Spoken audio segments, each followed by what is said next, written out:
Well, good morning, everyone. Let's go to 2 Peter chapter number 3.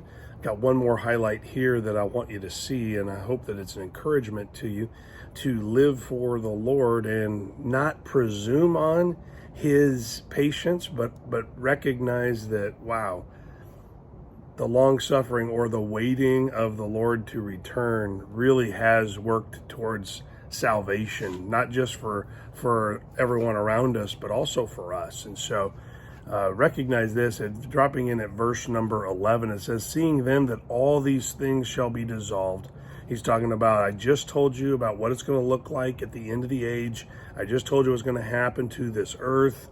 Considering all of that, considering what's going to happen here on the earth when the Lord comes back in vengeance and the tribulation begins.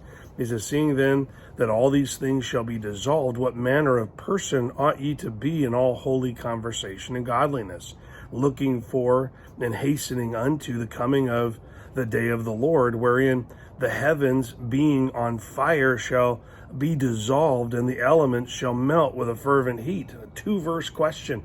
What should we do in response to our knowledge or understanding of the Lord coming back and him destroying all that we see, that this is not going to go on forever? This is going to come to an end. What should we do in response?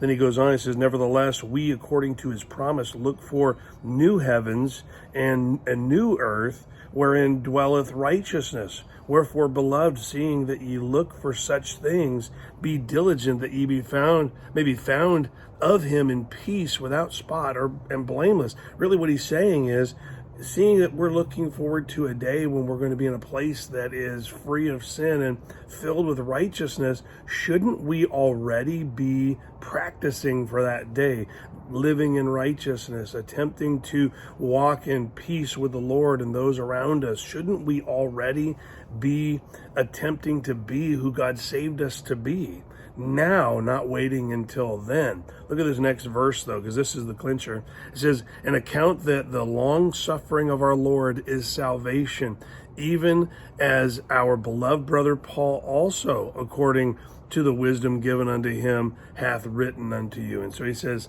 listen, the New Testament's in agreement here. There is a day coming when everything is going to be changed. Everything that we experience right now is going to be dissolved. It's going to burn up with a fervent heat, and we should be looking for that new heaven and that new earth, really giving us the understanding that if we're living for here and now, we have a great disappointment coming our way, because this is going to be dismantled. This is going to be put away. It's going to be gone. This is not eternal, what we're experiencing right now. And so if we live exclusively for this to the exclusion of living for the Lord, well, then we may not even be followers of the Lord. This is kind of like our nudge here that maybe, just maybe, God's being patient with us so that we will eventually truly and honestly be saved instead of just claiming to be saved.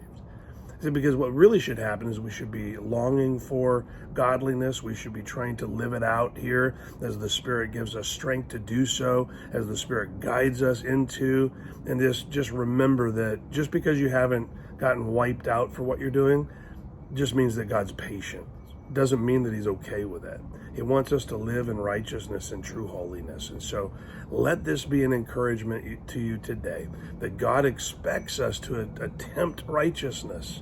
His Spirit will strengthen us for it.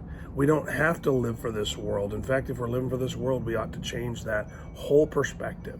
And so I want to encourage you today, live for the Lord. Live as if the Lord will return today, and live trying to store up treasures in heaven instead of on earth. Have a great day.